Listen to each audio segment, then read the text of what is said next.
To find out who is calling and why before you pick up a call, you can use the Call Screen feature on your Pixel phone. To enable Call Screen, open the Phone app.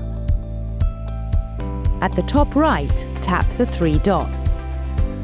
Tap Settings, then tap Call Screen. Turn on Automatically Screen Calls. You can set your protection level based on how you want Google Assistant to screen your calls. Maximum protection will screen all unknown numbers. Medium protection will screen suspicious calls and decline spam. Basic will decline only spam.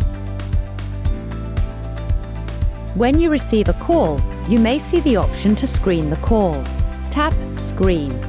You'll see a transcript of the conversation between Google Assistant and the caller. To pick up the call, at the bottom, tap the green phone icon. To hang up on the caller, tap the red phone icon.